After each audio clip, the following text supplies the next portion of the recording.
All right, let's sit tall. Close the eyes. And just breathing in and out, allowing yourself to find your anchor, your grounding.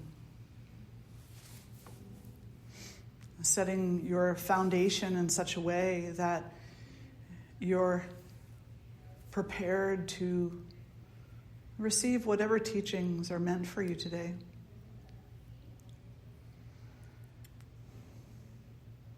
And in the midst of that grounding, of that anchoring yourself, also allow yourself to lift up into the freedom of what you already know. Whether it is obvious or remaining a mystery in this moment. Tune into the sense of the fullness that is already there. Understanding that everything is merely rediscovery,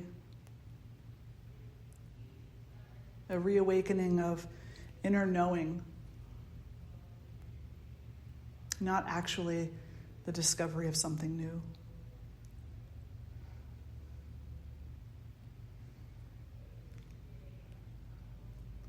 Commune with the wisdom that exists within you already, and don't second guess it.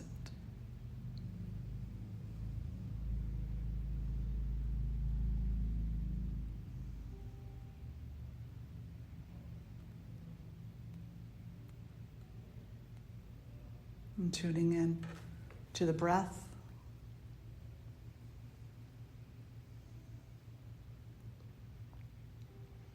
Knowing that the anchor is well grounded.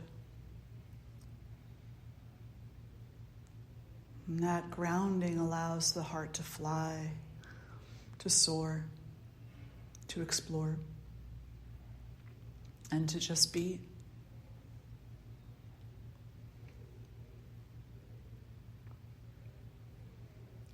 Drawing the hands together in front of the heart. And we'll lift our voices in one Om. Take a breath in. Om.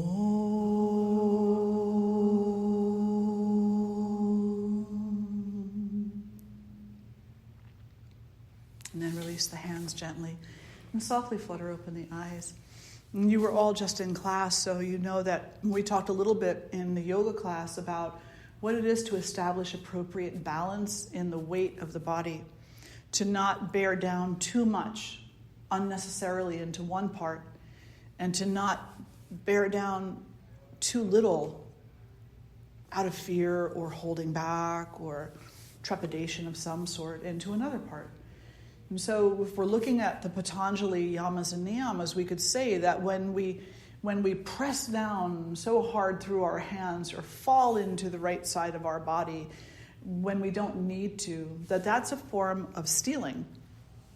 It steals the left side of the body's opportunity to be strong, to have the experience of balance, to do what is needed in that moment. So whenever we're bearing down in one thing too much, unnecessarily, we are stealing from something else. Whenever we recoil, whenever we say, no, I'm not going to do that, I'm not going to put weight into my left hand, maybe there's a little discomfort there or something, then that's also stealing. Especially if we don't know why we're recoiling. Now, if you go in and you explore the discomfort in the hand and you decide, that's more than discomfort. That's actually maybe a little bit of a warning that I'm harming myself in some way. Then that's acquiring knowledge of the physical body. And then you're empowered to address things as they need to be addressed. And maybe you do need to be soft with that part of yourself. But most often that's not the case. Most often we just say, ow, ow, ow, ow, ow. Recoil, recoil, recoil, recoil. And we don't even know what's going on. And if we don't know what's going on, then we do not have the opportunity to establish right balance. If we don't understand what the body is experiencing with regard to pain, and pleasure, discomfort and ease, if we don't know what the mind is experiencing, if we don't know the impact of our thoughts and the impressions that we carry around with us, if we haven't taken the time to become aware and to inquire about the condition of our own self, then how do we expect to achieve right balance? It's not possible. And that's why in the yoga tradition, inquiry is so important. We like things in the West quick, though, don't we? We're like, just show me the trick. Give me the do-it-all pill. Make it all better now.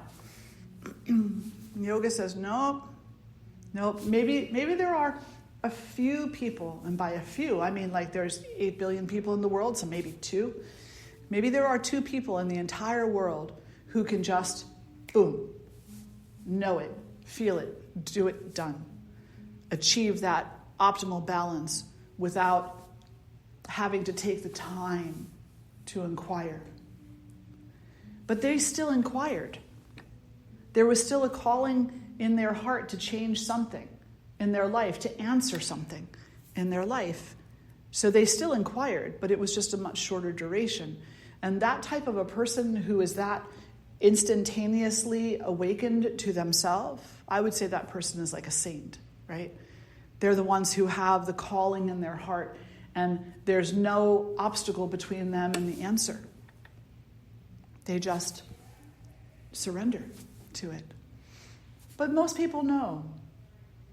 You know, the other 99.999%, they need time. It's like, where to begin? Where to start the inquiry? In your yoga class is a great place. What you learn about your physical body is what you're also learning about your mind and the relationship that your mind has to the body versus to the innermost self. So when you're in tabletop posture and you're exploring, so how do I establish my weight evenly and appropriately between hands and knees and shins? How do I, tops of the feet, how do I establish this weight? Where am I falling down? Where am I losing faith in myself? Where am I making excuses? Where am I being lazy? Where am I being too darn strong? Where?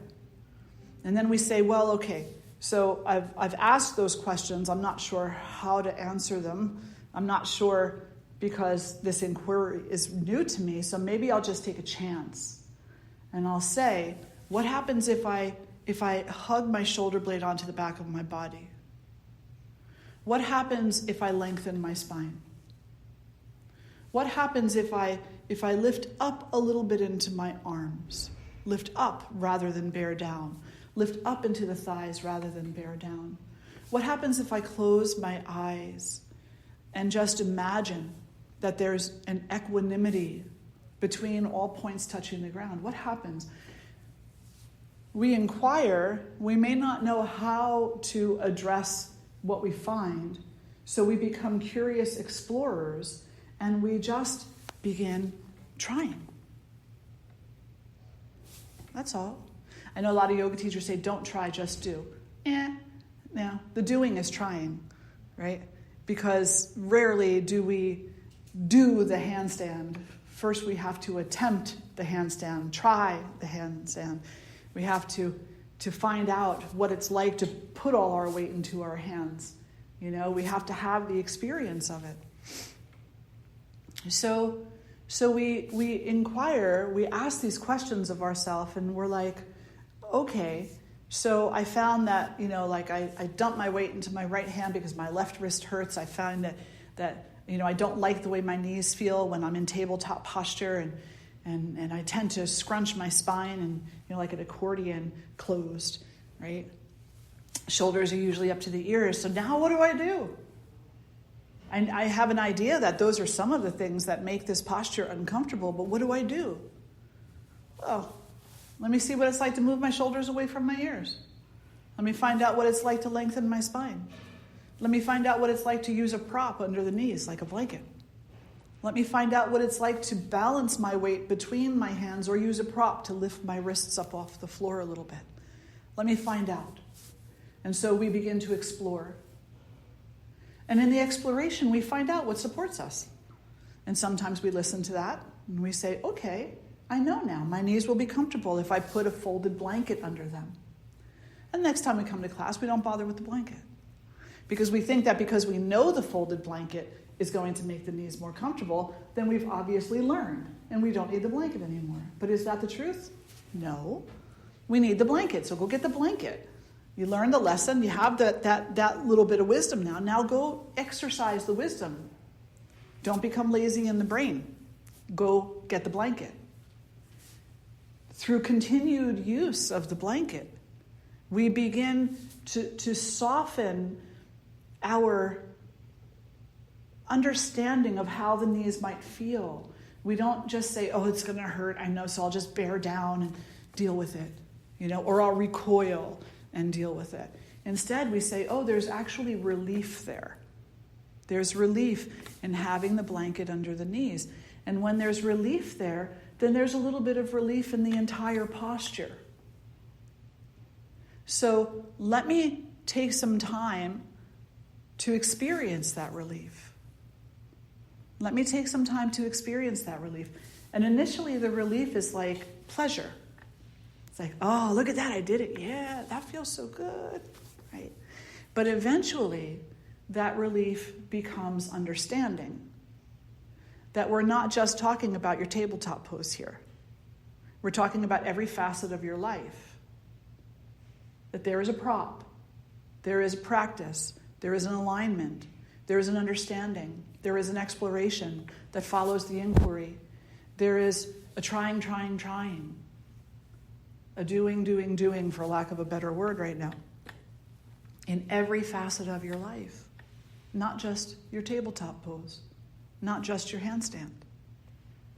And of everything, that's probably the greatest gift that the yoga practice of asana gives you is if you're open to it, if you are patient with yourself and with life, what the yoga practice teaches you is how to conduct your inquiry about life itself. Not just about this physical body, but about your entire experience. Where are you bearing down too much? Where are you recoiling? Where are you making excuses? Where are you truly curious and indulging in that curiosity in a great, healthy way? Where are you? And you're not going to be there across the board. So if you say, well, I'm bearing down too much into my finances. Well, that's your finances. That's one aspect of life. It doesn't mean that you bear down like that in everything. So don't think that just because you've acquired a small answer to one thing, it means that you can apply that to everything, because it's not true. You behave differently depending upon what you're facing. So the inquiry is persistent. Does that make sense? It's constant. I know, and we don't really like constant things, even though we say we do. We don't. Because there's a part of us that likes to have the mystery, the unknown. It's like, let's change things up, right? You ever say that? Let's change things up and go to a different restaurant, shall we? What you're actually saying is, I don't want to be content with what is right now, so I'm going to throw in a little bit of the unknown that I don't like, but that, give me a little bit of, a little bit of excitement. And it's a safe area for the unknown. Let's go to a new restaurant, right? So we don't like consistency. But the reality is that in our self-inquiry, consistency is the key. It's important. It matters. We need to be consistently inquiring. Who am I? What is my purpose? How am I contributing to my own suffering? How am I allowing others to contribute to my suffering? What can I do? How can I be? What is the proper path for me to be walking at this point in my life? We need to be constantly inquiring, because the moment that we turn around, there will be something else there saying, distraction over here, opportunity to recoil, opportunity to dive in head first, opportunity to do something else. Opportunity to forget again. Over here, all you got to do is look over here, and most often we do. We go to the distraction, and then we forget about the inquiry.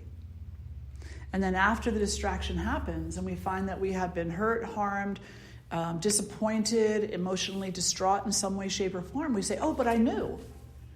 Well, you knew is past tense, right?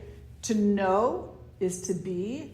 I knew is the past. Doesn't matter what you knew, it's what you know. It doesn't matter what you did, it's what you do. It doesn't matter who you were, it's who you are.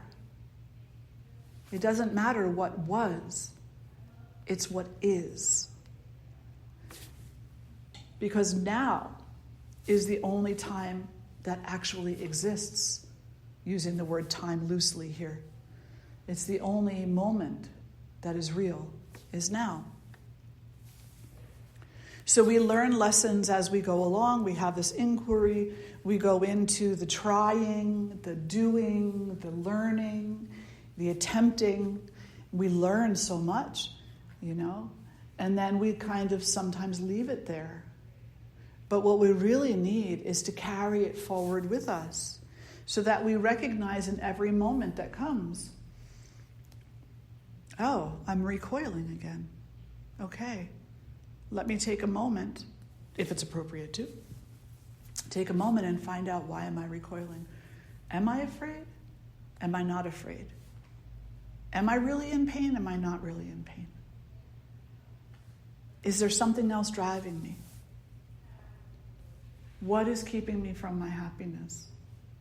And by happiness, I don't mean satisfaction. I mean contentment. What is keeping me from a simple, joyful contentment? Am I practicing the practices that I know that support me in knowing that simple, joyful contentment? Or am I focusing on what I knew rather than what I know, who I was rather than who I really am, the past rather than now? Does that make sense? That's a lot, right? It is. I'll give you a real-time example. So when the knee first got injured, I went over to the doctor at the emergency care center, and the doctor, who, granted, did not have the kindest bedside manner, but hey, some people don't. All this doctor kept saying to me is, the only reason why you can't straighten your leg is because you're afraid. You're afraid. You're afraid. And I finally looked at her and I said, I know I'm afraid. I'm afraid because I'm in pain, and I don't want to straighten my leg because I feel like I shouldn't, And so she straightened it a little bit, and then that part of it ended, went to another doctor, and the other doctor was like, don't straighten your leg. Mm-hmm. It's like, okay, so yes, I know I'm afraid. Yes, I know I'm in pain, but I also know something else. I know what my body is telling me. And am I bearing down into the pain? Am I putting too much weight into it? Maybe. But there's also a part of me that has this understanding of what I'm feeling. Am I putting faith into that? Am I lifting up out of what I'm bearing down into so that I can have more anchor in faith in myself, in what I'm listening to and how I'm present to it? And, that's a back and forth thing, isn't it? Right? It's a back and forth thing. Because then there's a moment where, weeks later, I'm sitting there and I'm like, oh, I'm just going to get up. Right? That's my habit. That's my 58-year habit. Just get up and go. And I'm like, oh, no, I'm not going to get up. Right? Because the pain reminded me. No, you don't do that. It's like, oh, that's right. But we have to constantly be present to those things, right? In order to really be able to read them, to understand them, to put them in their proper priority, I guess, proper place, is to say that we never stop inquiring. Where am I bearing down? Where am I not anchoring down? That has to be a constant practice, no matter what's happening, whether you're eating, drinking, injured, healing, breathing, working, resting, no matter what it is. And we look at that And we say, well, that's a lot of work. Isn't there a shortcut? Let me go find a guru and have him smack me on the back and wake up that Kundalini, right? Yeah, that's fun. But is that your answer? Do you even know what to do with the Kundalini if it's awakened? What are you going to do with it? Well, I don't know, but it'll answer all my problems. No, it won't. It'll create more. Because the exploration, the inquiry, the willingness to meet yourself softly wherever it is that you're at and to understand more fully the purpose of your suffering, the purpose of your healing, the role you play in those things, it has to be intense. It has to be persistent. Then when the Kundalini rises, it's not an issue. But when the Kundalini rises and your nervous system is fried, that's an issue. Yogi Bhajan would say to Kundalini practitioners, you'd be mindful about, waking the Kundalini, because when you have that awakening experience, if you're not ready for it, it'll blow the top of your head off. I really do love that quote. I use it often. What was he saying? Like the top of your head's going to open up and your brain's everywhere? No, he was saying you're going to fry your nervous system, because awakening is not easy. It's not comfortable. It's not fun. Yeah. What's a Kundalini? Kundalini is the spiritual energy within the body that is often referred to as residing dormant at the base of the spine. So the power of your spiritual self, what we call the Shakti. So that resides within you, and it's with you always, and it doesn't come to you, it doesn't arrive, it's there already, but it's sleeping. And why is it sleeping? Because the mind is very much awake, and the ego is very much awake. And when the ego is very much awake, the Kundalini sleeps. And when the Kundalini is awake, the ego is quashed. So it's kind of one or the other. And whenever there is a middle ground, they're battling with one another for a little bit of a dramatic thing, They're battling with one another. So this Kundalini, maybe we'll do a wisdom circle on Kundalini specifically, is an aspect of Shakti. Shakti is the feminine energy of the universe.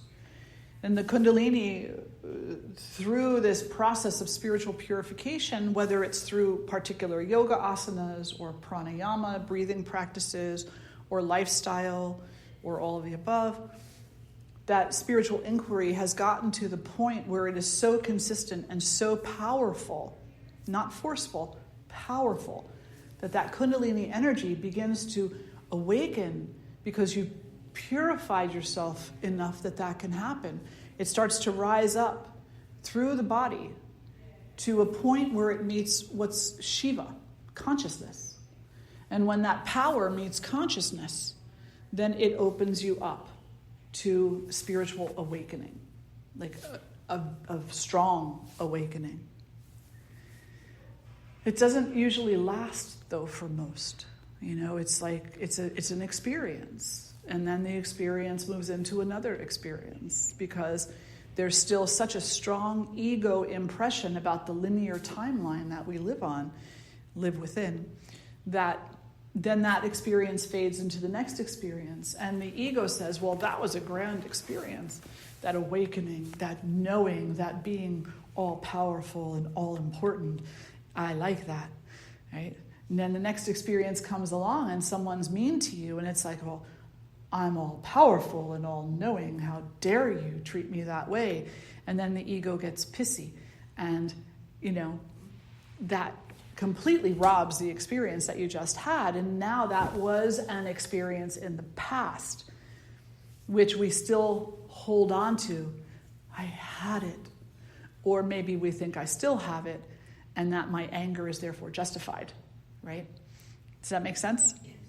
Yeah, but the reality is that momentary awakening, let's use a different word than awakening, that momentary awareness that you are more than a body and more than a mind was with you. You knew the truth, and then you forgot it. There goes my Jersey accent, you forgot it.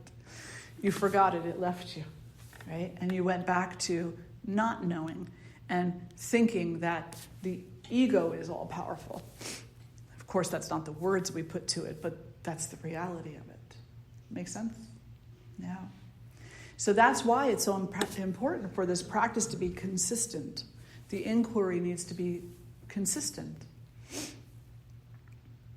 And you don't need to sit there and scratch your head every 2 seconds and be like, why am I doing this? Why am I doing this? Why am I doing this? It's meeting yourself softly.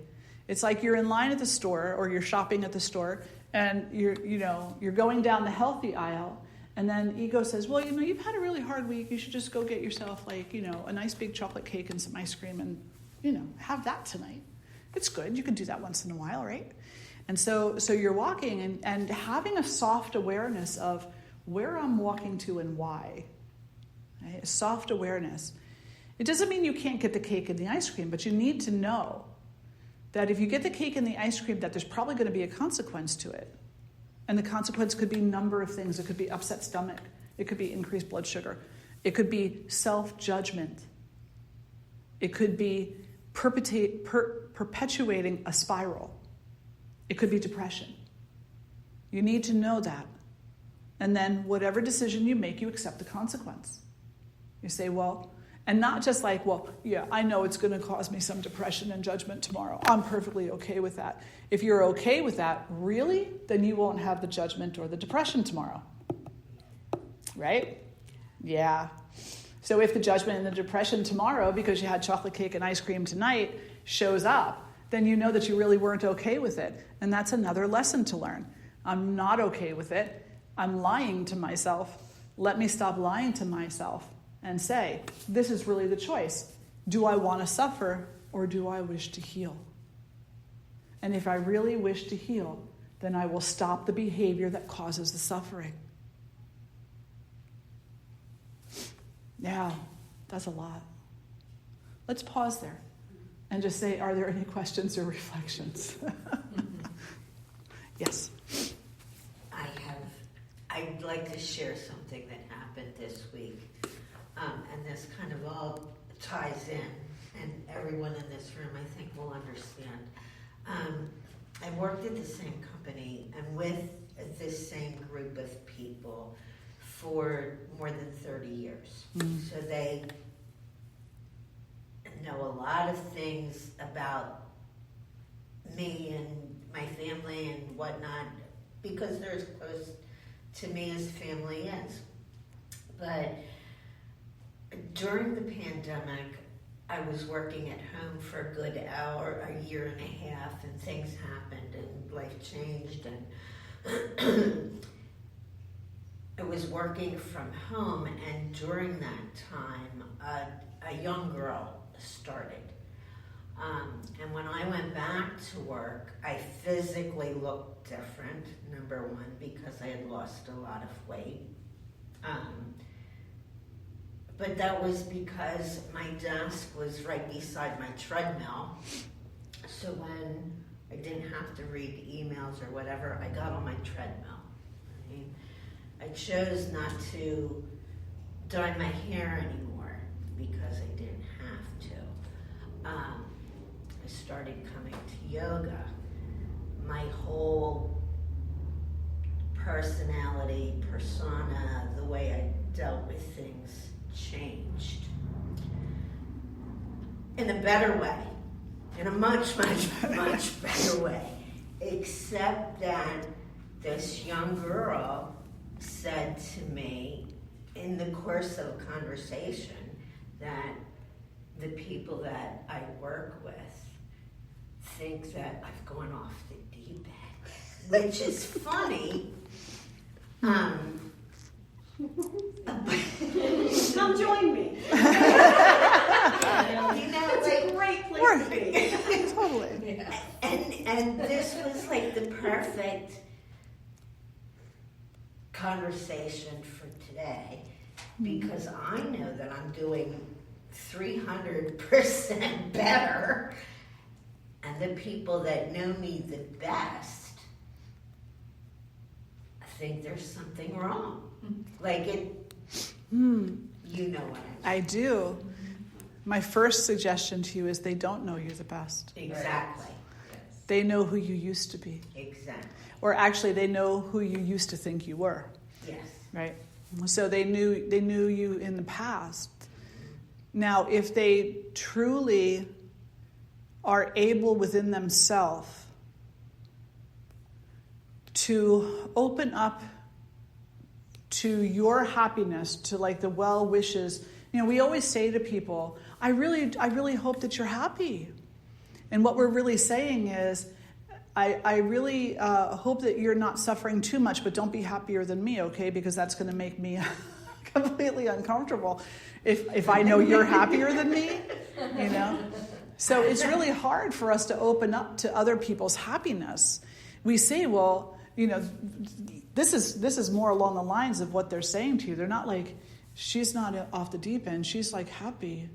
Oh my God. And I'm not. Yeah. What's wrong with her? What's wrong with me? They don't think that way. Right. They're like, here you had other habits, other behaviors, and you're able to find your way, beyond those things. And I haven't been able to find my way beyond mine. What a failure I must be. What a limitation I must have put on myself. What's wrong with me? So whenever someone says something to you along those lines, don't take that for face value in any way, shape, or form, because what they're actually talking about is themselves. And it's a reflection, that's their inquiry, right? We were talking about inquiry, and so their inquiry is, am I willing to do what she did in order to be happy? Well, she went off the deep end. I'm not willing to do that. So therefore, I will remain suffering. Because the suffering is a form of familiar territory. And what's in the deep end is unfamiliar. I don't know what I have to do to get there. I don't know what Cindy's done. I don't know where she's gone. I don't know where she's been. I know she's happy. A little bit of resentment for other people's happiness. We do that. We absolutely do that. So the first thing is to say they don't know you best. They had an idea of who you expressed yourself to be because of who you thought you were. And for whatever reason, they're not comfortable with you growing beyond that expression. But you yourself say you're so happy. So much life has opened up to you. Good work. Good work. Swim in that deep end. Absolutely. You're with good company. We're all there. And guess what? None of us are drowning. So we're all treading water very nicely. Very nicely. And the more that each of us live to our truth, and we don't allow the insecurities of other people to dictate who it is that we have to see ourselves as, the more that we're going to inspire people who are kind of on the cusp of that same inquiry to take the dive. And then there'll be more people in the deep end. And then there'll be so many people in the deep end. We'll just keep supporting each other, right? And we'll just tread water together, that's all. Yeah. And then there'll be a group of people and they'll say, stay away from the deep end. Those people, they're crazy. They think happiness is like real. They don't think they're the body. It's like, no, we know we're not the body. We know we have a body, but we know we're not the body. That the body isn't the dictate of if we can be happy or not. We know that there's people around us, but we also know because of inquiry that those people aren't going to dictate our happiness to us. They can't. It's not possible. And just kind of as an example, you could go back to the old ways, right, to make them happy. And a lot of people do. They say, oh, well, they know me the best, so they must know. And so they go back. And then they're like, I don't understand why I'm not happy anymore. I know what I learned. Yeah, but you're not practicing it. You stopped your inquiry, your conscious inquiry. There's unconscious inquiry and there's conscious inquiry. Unconscious inquiry is kind of a dichotomy, right? How can you be unconscious and also be inquiring? Because every single thing you experience and every single moment that you are awake, a lot like alive and awake, not sleeping, is an opportunity for you to have a aha moment. So that is in and of itself kind of a faux inquiry, right? But then when you have that aha moment, now your inquiry becomes conscious. You're like, oh, if I'm always bearing down into my right hand that way, then what else am I bearing down into? And now the inquiry becomes a conscious inquiry where I'm asking on purpose, I'm inquiring on purpose, because I want to know. I want to know how I relate to this life, how I relate to myself, how I relate to others. And I want to do so in a more authentic way, in a way that is more kind and compassionate, but also in a way that is truer. Because kind and compassionate are not nice. Right? Everybody knows the difference between those things. Nice is not kind. Nice is not compassionate. Nice is, I'll kind of do what you expect me to do so you tolerate me. And so I'll tell you, hi, I like you. Oh yeah, you do look really nice in that hideous outfit. We behave, when we're nice, we behave in often dishonest ways because we're trying to pacify, and that's a great word. Niceness is a pacification too often. It's not meant to be, but that's what it's turned into. Kindness is not a pacification. Kindness is a heartfelt empathy. If a person is hungry, you feed them. I don't care if they're going to, go out later and get $1 to go get a beer. It's none of my business. They're hungry, you feed them. They have a need, and you're able to fulfill the need, then you fulfill it. You don't do it and then, expect to be BFFs for the rest of your life. You just don't hurt them. You just don't hurt them. And living our life that way, where we're constantly being of service. It's not, and of service through kindness, of service through compassion. It's not being nice. It's being honest. Make sense? Yeah. Thank you for sharing that story. That's a wonderful story. Any other questions or reflections right now? Yes. Question going back to the Kundalini. So if we start to have that awakening and we're not ready for it, and like Icarus, we have that nerve-fried situation, how do we begin to recover from that?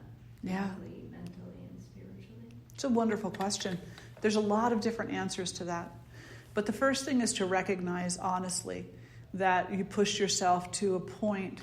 So let's say two things here first. The first is maybe you weren't ready. The second is everything you're ready for. Okay. So now, if you're going to adhere to the idea that everything that happens to you or around you or within you happens with purpose, then you're learning something in that moment where you've had this awakening experience of Kundalini. Don't get so shut down by the discomfort of that experience that you forget what you have learned. And maybe what you have learned is that you shouldn't push yourself beyond, that you should take your time and really study and really learn and really moderate your steps so that you are empowering your nervous system and you're empowering yourself to have an appropriate relationship with the physical body and with the thinking mind and the emotions. So, and then what you do to care for yourself after having that type of an experience falls right in line with that. So a lot of people will say, well, I know I should be doing that, but I don't have the time. Well, if you don't have the time, then you're going to experience the fry, right? The burn. If you make the time, then the burn will be less and you'll be applying salve. And what's the salve that you're going to apply to the burn is going to be Abhyanga. Abhyanga is oil massage head to toe using medicinal oils. You're going to be doing a lot of yoga nidra. You're going to be talking to somebody who has a true understanding of what it is that you've been through and not just some local person who, is telling you to wear a crystal and you'll be all better. You're going to be addressing what has happened to you wholly and openly and not bearing down solely into the pain. That makes sense? And so you seek guidance. Seek guidance from someone who can guide you in that regard. Too often, people have these experiences and they were never told what to expect. And like, you can't tell them exactly what to expect, but you can give them an idea. Like, there's going to be an energy surge in your body, and this is how you can relate to that. These are some things that you might want to consider. And one of them is, are you really ready for this? Yeah. So I had a person who said they went to, what was it that they were doing? It might have been could have been a chakra, some kind of a chakra cleansing. And they came back and they said, well, whatever this was that caused the Kundalini to wake up, and they had a really negative experience with that. And that they felt shaky all the time now, tremors literally in their body. They couldn't see clearly. They were impatient. They were afraid all the time.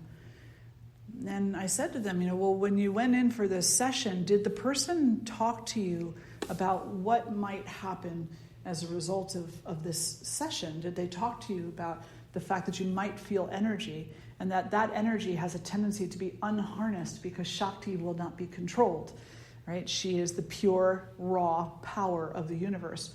And that in that there are ways that you can keep yourself a little bit safe, a little bit grounded. And they're like, no, they didn't say anything. They just laid me on the table. And I said, well, now you know to ask.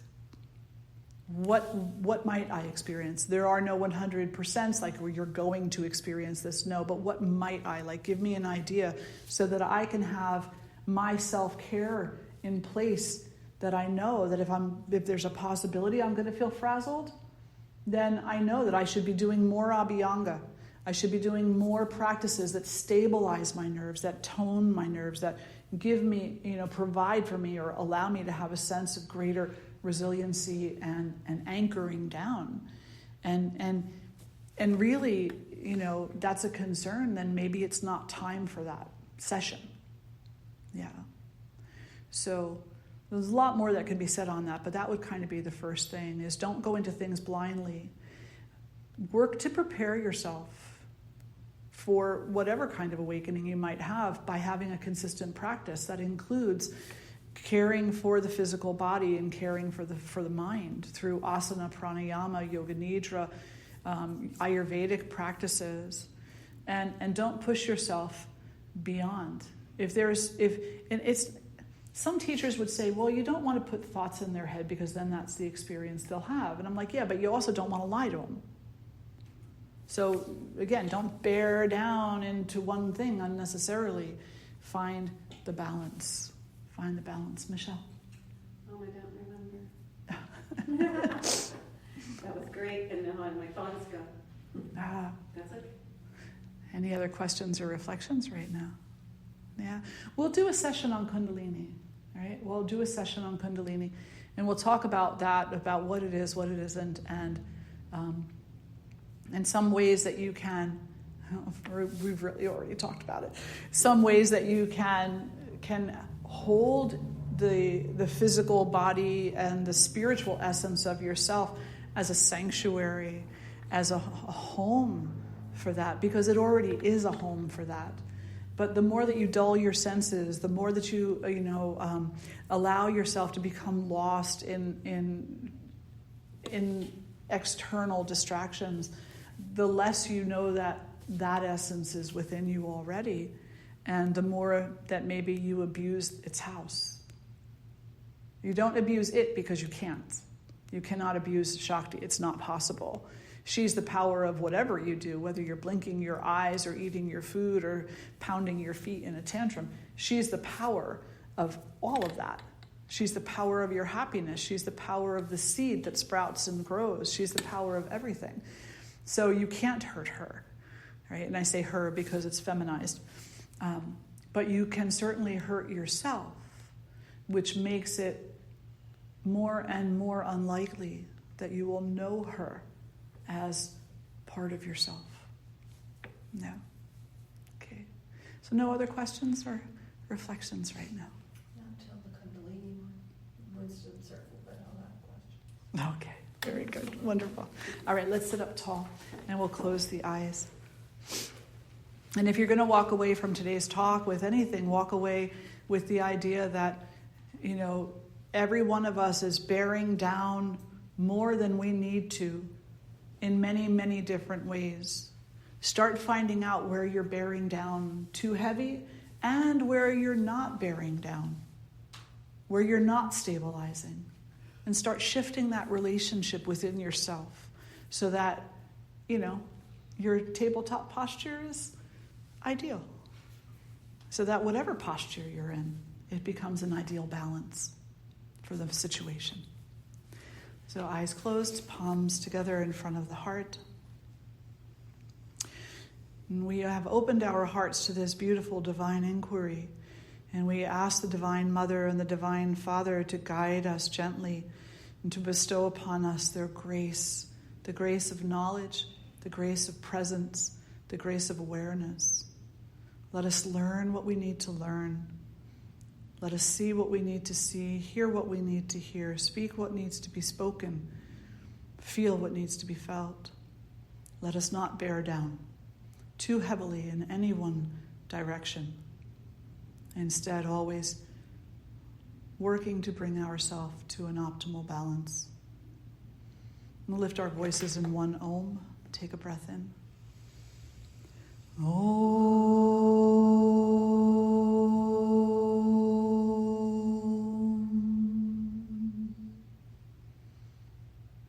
Jai Mata Di. Om Namah Shivaya. Hari Om. Thank you all so much for being here today. You can flutter your eyes open. So good to see each and every one of you. Thank you. Enjoy.